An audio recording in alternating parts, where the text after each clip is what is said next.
Hello there, once again, Bobby Quinn for Stupidity Rehab. As we look into our Stupidity Rehab files today, we're going to be talking about safety and home protection. I know you're saying, wow, I didn't realize you knew about stuff like this. Well, yeah, I know.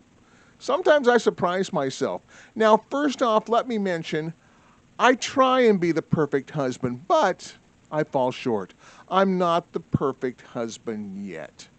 I take a baby step in that direction every day, but I'm still a work in progress when it comes to being a perfect husband. Now, here's something you're going to hate to hear, but women nag. Women have a tendency to nag, especially women nag their husbands. And I know there are men out there, some at least, that agree with me on this. Now, here's where I'm working towards. I was the target of some nagging from my wife the other day, and actually, she was wrong. She shouldn't have been nagging at me.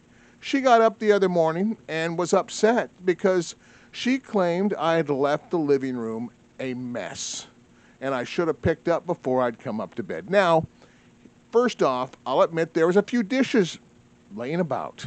There was a couple of cups that could have been put away. Sure, some loose papers, and there was one small spill that I didn't wipe up, but I was following the science with that spill, the science of evaporation, and it just didn't evaporate in time.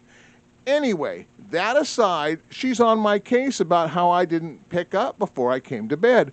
At that point, this is when the whole thing turned, and I said, hey, I want you to get ready right now. I want you to stop. I'm going to tell you why the living room was like that. And first off, you're going to want to apologize, and then you're probably going to want to throw your arms around me and hug me. And she goes, oh, really? I got to hear what this is. In a sarcastic voice, by the way. I told her I left the living room like that, a bit of a mess. It isn't like I'd had a frat party in there or anything. I'd left it a bit of a mess for her safety. I figured if vandals had broken into the house in the middle of the night, and the first thing they're going to hit is our living room, they're going to see that big mess. And they're going to say, somebody already broke in here and rummaged through this place already. So there's no sense in us messing around here. Come on, hoodlums. Let's head on down the street and hit another house. That's what I was thinking. I was thinking this mess is going to keep those vandals from making their way upstairs and putting my lady love in danger. I said, if I'm guilty of anything, if you want to yell at me for something, it's that I might love you too much. My excuse is, I am just hopelessly in love with my wife, and I wanted to protect her. At that point, she goes, well, I'll agree with you on the hopeless part. And then she continued to say, if you spent half as much time picking up around here as you did trying to think up these wild reasons why you don't do things, we would have the most immaculate house in the state. And then at that point, she grabbed her purse, her keys, her coat, and off she went in the car to work. And at that point, I realized I'd really choked her up.